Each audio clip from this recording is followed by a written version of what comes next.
초대교회 성도들이 참 대단하고 존경스럽습니다.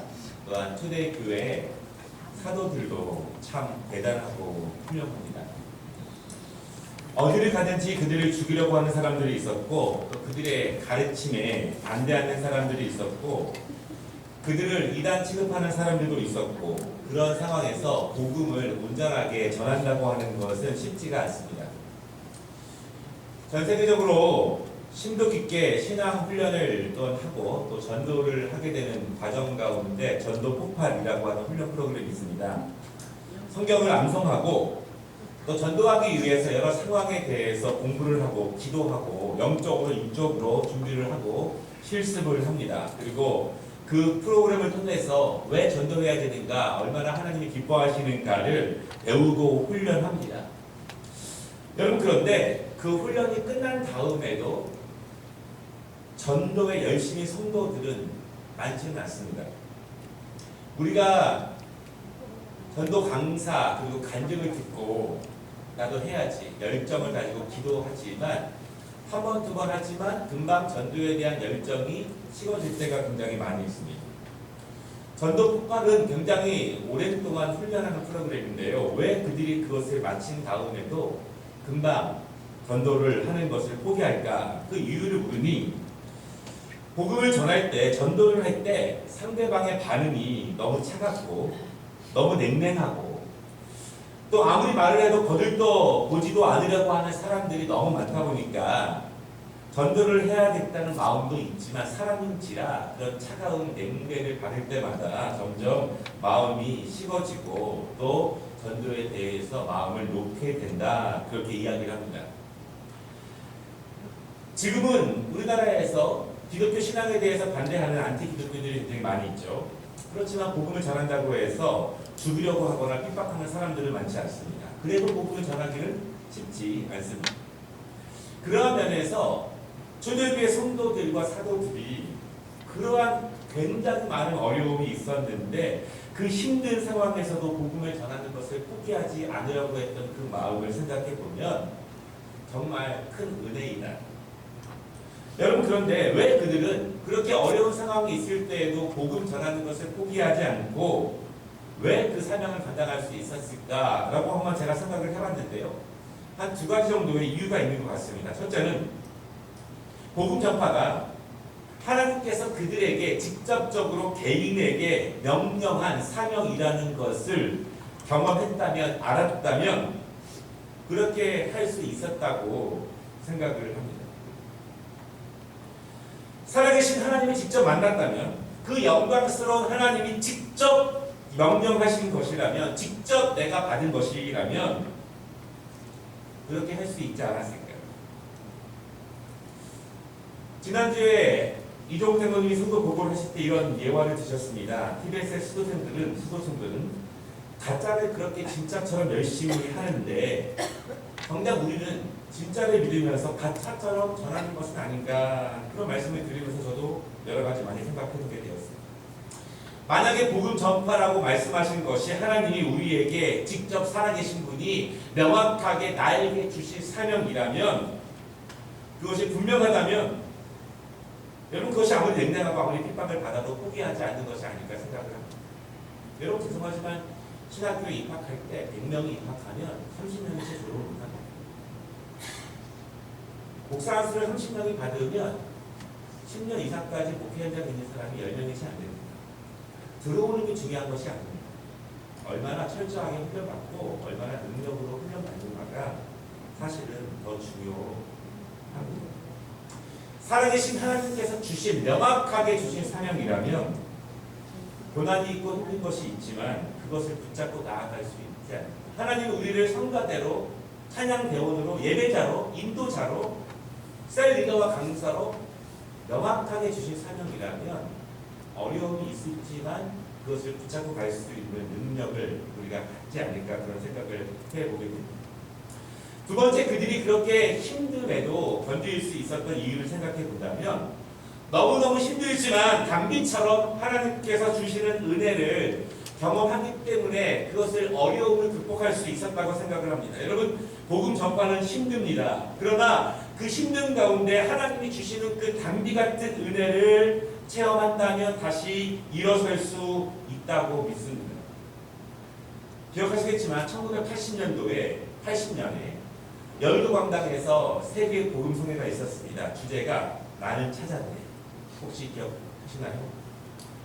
여의도광장에서 일주일 동안 저녁마다 집회가 있었어요. 그때 제가 초등학교 어린 나이였지만 부모님을 따라서 매일 밤 거기서 참석하게 되었습니다. 근데 첫날 집회를 마치고 돌아오는 길에 저희 아버지가 저한테 제안을 합니다. 버스에 올라타자마자 큰 소리로 주 예수를 믿으라 그리하면 너와 내 집이 구원을 얻으리라 이렇게 3번 외치면 1,000원을 준비해줍니다. 여러분 제가 초등학교 4학년 때부터 6학년까지 신문을 3년 들었습니다. 조선일보 새벽 2년, 중앙일보 1년, 오후 신문. 여러분 초등학교 4학년짜리가 신문 지금 돌려 있겠어요? 제 첫 월급이 7,000원이었어요. 나는 찾았네. 그 다음에 제가 신문 돌리기 시작했거든요. 1,000원을 준다는 거예요. 3번 외치면. 했을까요? 안 했을까요? 초등학생이지만 그렇게 소리치는 것이 쉽지 않았습니다.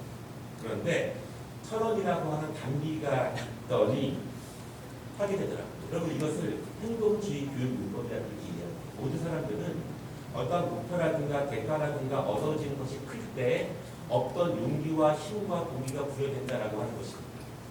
여러분 교회에서 행동 퀴즈대회라든가 뭐 이런 대회 왜 하는지 아세요? 안 해도 좋지만 한 번이라도 더 힘을 내보자 그런 것을 가지고 하게 되는 것입니다. 제가 그래서 집회 기간 내내 지금 기억해 보니까 3,000원, 4,000원 정도 수입을 얻었던 것으로 기억합니다.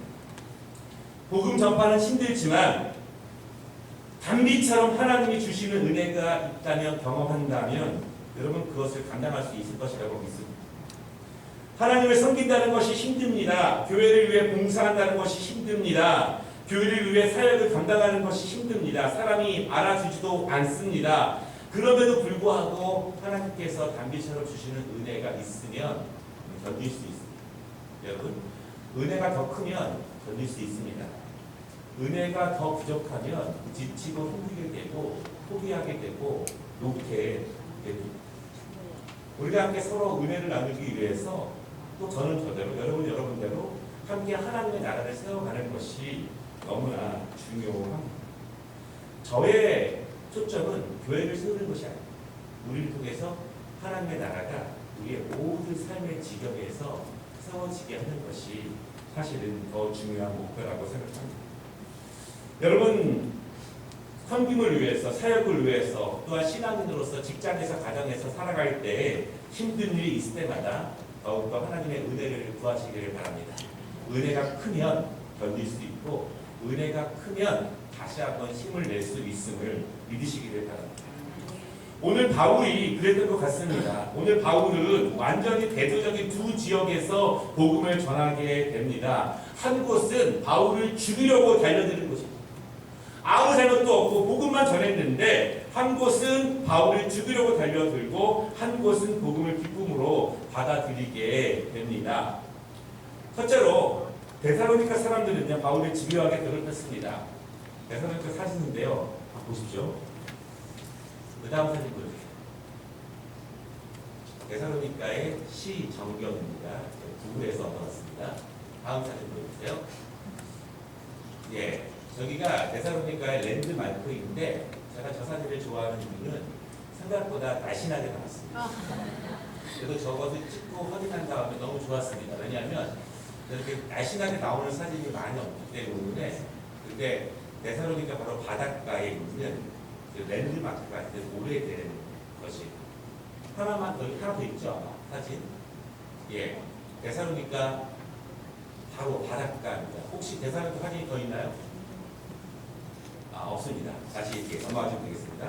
데살로니가입니다. 여러분 10절에 보면 데살로니가의 그리스도인들이 밤에 몰래 바울과 실라를 베레아로 보냅니다.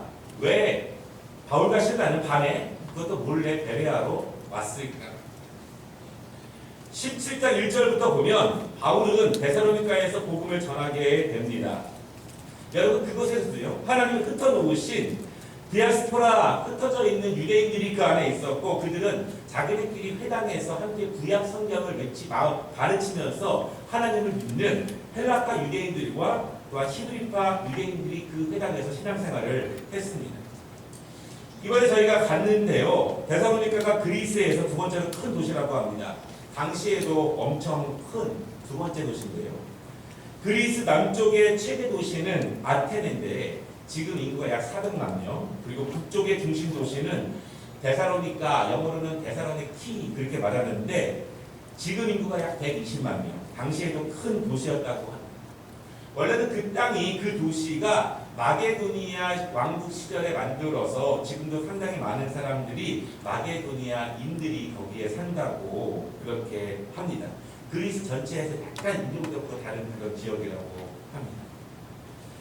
바울과 실라가 데살로니가에서 복음을 전할 때 많은 사람들이 그 바울의 복음을 듣게 됩니다. 그리고 예수님을 구주로, 예수님을 메시아로, 그 예수님이 그들이 능통하던 구약 성경에서 말하고 있는 메시아가 바로 이분이라는 것을 알고 하나님의 아들 메시아로 영접하게 됩니다. 그래서 17장 4절에 보면은요, 그런 내용들이 많이 나오고 있습니다. 경건한 헬라인의 큰 무리와 그리고 기부인들과 많은 사람들이 데살로니가에서 바울과 실라의 복음을 듣게 됩니다. 그런데 여러분, 항상 은혜롭고 전자는 유대인만 있는 것은 아니다라고 하는 것입니다. 사나운 유대인들이 바울을 잡으려고 바울이 묵고 있었던 야손의 집을 습격하게 됩니다. 그리고 바울을 잡아 죽이려고 계속 노력을 합니다. 바울과 실라의 목숨이 위태로워지게 되는 거예요. 복음을 전하지만 도리어 박해를 당하게 됩니다. 그때 데살로니가의 믿음의 사람들이 바울과 실라를 급히 베레아로 피신을 시킵니다. 데살로니가에서 복음을 전하고 있는 바울과 실라의 사역을 통해서 몇 가지 느끼는 점들이 있습니다. 첫째는 복음은 있는 그대로 명확하게 전해야 됩니다. 전하면 하나님께서 준비된 영혼을 부르신다라고 하는 것입니다. 여러분, 우리가 예수님이 우리의 유일한 소망 되시고 구원자 되시고 우리의 죄를 용서해 주실 것입니다. 영원한 안식으로 인도해 주실 것입니다. 이것이 복음의 어떤 중요한 메시지잖아요. 거기에 다른 설명이라든가 다른 여러 가지 것들을 붙일 필요가 별로 없을 것 같습니다. 왜냐하면 그것이 진리이기 때문입니다. 우리는 복음을 명확하게 전할 필요가 있습니다. 그렇다면 복음이 명확하게 전해지는 곳에 하나님이 준비하고 사모하는 영혼이 분명히 있다는 것을 여러분 믿으시기를 바랍니다. 여러분, 전도하기가 힘드시잖아요. 자유함을 가지세요. 나는 외친다. 하나님은 예정하신 영혼만 만나게 하시고 보내주실 것이다. 그 믿음을 가지시기를 바랍니다. 명확하게 전하면 하나님이 준비된 영혼들을 불러주신다라고 하는 것입니다. 두 번째, 이 말씀을 통해 볼 수 있는 것은 복음을 전할 때 모두가 환대하는 것은 아니다. 박해하는 사람도 있고 반대하는 사람들도 있다. 여러분, 우리가 어떤 사람들에게 복음을 전할 때 대화하거나 토론하거나 논쟁을 해야 될 때도 있지만 피해야 될 때도 있습니다. 자리를 피해서 다른 곳으로 가야 할 때도 분명히 있다라고 하는 것입니다. 며칠 전에 버스 정류장에 서 있는데 제 옆에 한 중년 여성이 있었는데요. 그분에게 두 명의 여자분들이 다가오더니 제가 뻔히 듣고 있는데 이렇게 첫 마디가 이렇더라고요. 하나님 어머니에 대해서 잠시 말씀을 드리고 싶습니다. 제가 그 얘기 듣고 딱 쳐다봤어요. 여러분, 저는 눈이 작아서 세 보이진 않습니다. 그런데 딱 보더니 저를 눈이 마주쳤거든요. 그분 갑자기 쓱 가더라고요. 저는 이 동네에 그렇게 많은지 사실 미처 몰랐습니다. 듣긴 들었는데 여러 분야의 이단들이 요 삼거리 근처에 많은지는 사실 미처 몰랐습니다. 우리가 복음을 전할 때 어떤 사람들 같은 경우에는 대화하고 논쟁이 필요할 때도 있지만 피해야 할 때도 있다라고 하는 것을 배웁니다. 세 번째로는요, 잠시 피하거나 숨거나 그 자리를 떠나야 할 때 낭망하지 말자. 왜냐하면 바울도 그랬고 하나님께서 그들을 더 강건함으로 인도하시기 위해서 그렇게 피하게 하실 때도 있다라고 하는 것을 오늘 데살로니가에서 복음을 전할 때 바울과 실라의 모습을 통해서 우리가 알게 된다라고 하는 것입니다. 여러분, 복음을 전할 때 실패한다고 해서 사람의 반응이 냉랭하다고 해서 실망하시기 마시기 바랍니다. 하나님은 준비된 영혼을 부르신다는 것을 꼭 기억해야 합니다. 오늘 두 번째 중요한 주제인 품격 있는 베레아의 그리스도인을 만나게 됩니다. 바울이 피해서 베레아에 온 것입니다. 계획해서 온 것이 아닙니다. 베레아에 올 계획이 있었는지 없었는지를 모르겠지만 명확한 것은 피해서 도망치듯이 그리로 이제 인도함 받아서 베레아로 오게 되었습니다. 급박하게 계획도 없이 예정도 없이 온 것입니다. 베레아는 작은 도시입니다. 여러분 데살로니가에서 한 80km 떨어진 곳인데요. 말을 타고 조금 달리면 2-3시간 정도로 도망갈 수 있는 곳이고 또 데살로니가에 있는 나쁜 사람들이 쫓아올 만한 그런 곳이에요. 저 지금 사진이요. 베레아는 다른 유적지가 없고 바울이 베레아에서 복음을 전했던 그 장소가 있어요. 사진 보여주세요. 계속. 또 보여주세요. 같은 장소에 작은 공원에 저 사진이 있습니다. 예. 또 보여주세요. 예. 보시가요? 예. 다른 얘기지만 저 공원 바로 앞에 조그만 과일 가게가 있는데 체리가 너무 먹고 싶어가지고 제가 갔어요. 체리 가게, 과일 가게. 그래서 1kg씩 담았는데 얼마냐? 그러니까 1kg에 3유로. 우리나라 돈 한 3,800원. 1kg에. 저희가 4kg를 사서 예, 거기서 이제 한 2-3시간 운전하는데 다 먹었습니다. 얼마나 맛있던지. 예, 성교사님 말씀하시기를 불가리아 체리보다 그리스 체리가 더 맛있다. 정말 맛있었어요. 예, 가격이 참 싸더라고요.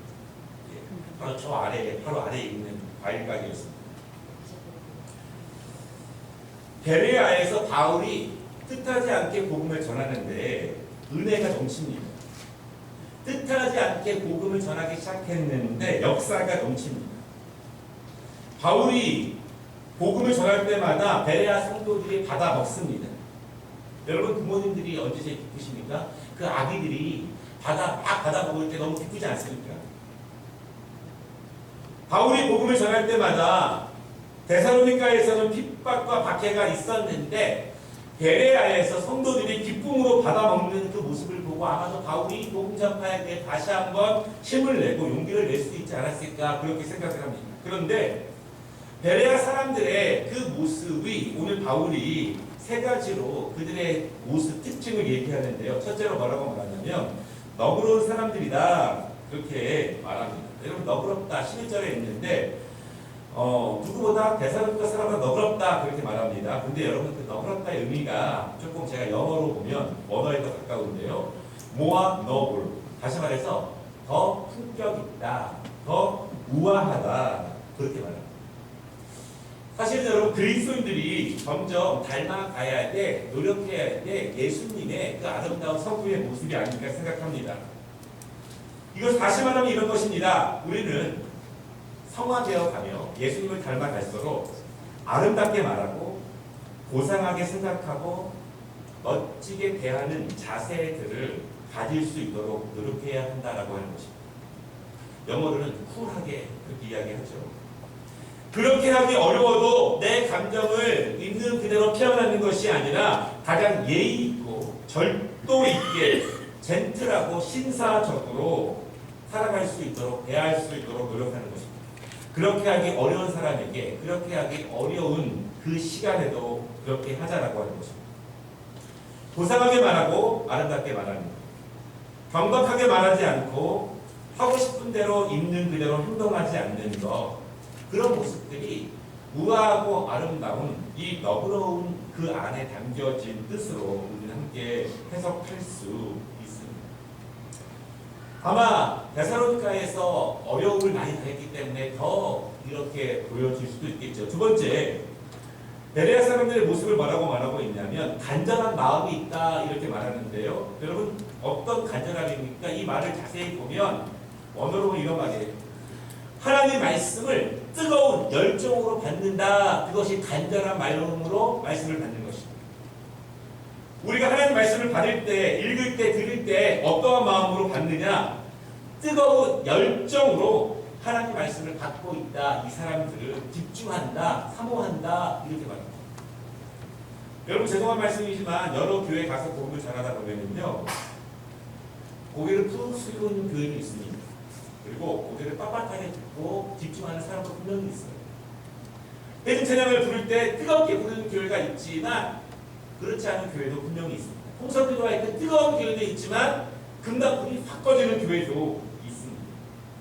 하나님의 말씀이 생명이라면, 하나님의 말씀이 능력이라면, 우리를 살린다면 그 말씀을 열정적으로 받는 모습이 바로 이 베레아 사람들 간절한 마음으로 말씀을 받는 모습이다.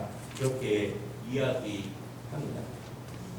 여러분 우리가 간절한 마음으로 말씀을 받을 때 하나님께서 그 은혜를 주실 것을 믿으시기를 바랍니다. 세 번째, 이 베레아 사람들의 모습을 말씀이 그러한가, 날마다 성경을 상고한다.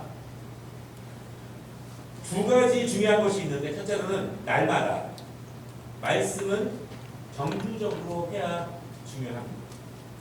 정규적으로 훈련받지 않으면 내 몸에 익숙해지지 않습니다. 근육이 금방금방 상실됩니다. 기도도 그렇습니다. 정기적으로 하지 않으면 그러한 일들이 벌어집니다. 그런데 두 번째, 그러한가 하여 상고한다. 상고, 영어로 보면은요 원어의 뜻과 제일 가깝습니다. 이그제기, 조사한다, 실험한다, 그런 것입니다. 정말 그런지, 이치에 맞는 것인지, 영적으로 맞는 것인지, 첫째는 바울에게 날마다 묻고, 두 번째는 서로 질문하고, 말씀을 듣는데 읽는데 그치지 않고 서로 대화하고 토론한다. 여러분 이스라엘 백성들이 지금 유대인 교육이 서로 토론하는 교육 많이 교육하지 않습니까?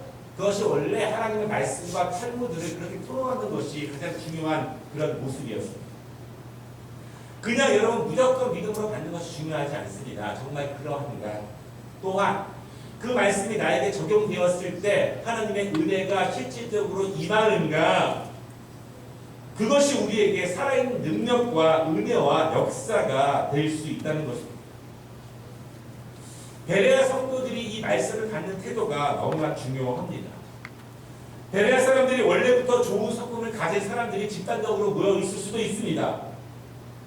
하지만 그 베레아 사람들이 모여 있는 그 베레아의 유대교 회당의 모습이 아마도 평소에 하나님 말씀을 그렇게 공부하는 교회, 또 회당, 연구하고 그리고 말씀대로 살기 위해서 열심히 노력하는 사람들이 그렇게 모여 있다가 바울이 복음을 전했을 때 그 복음을 그렇게 뜨겁게 받는 모습을 보게 됩니다.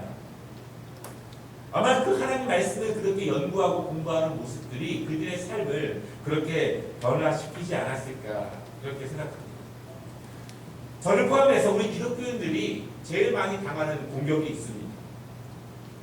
하나님 믿는 사람들이 그렇게 사냐? 뭐가 다르냐? 이런 거잖아요. 뭐가 다르냐? 우리가 하나님 말씀을 공부하면 공부할수록 이 고상하고 우아하고 품격 있는 모습이 우리의 언어와 우리의 생각과 다른 사람을 대하는 자세를, 특별히 외국인이라든가 그런 사람들을 대하는 자세 가운데 묻어져 나오는 것이 너무나 중요하다고 하는 것입니다. 그것이 우리가 변화되어져 가는 모습이 아닌가 생각합니다.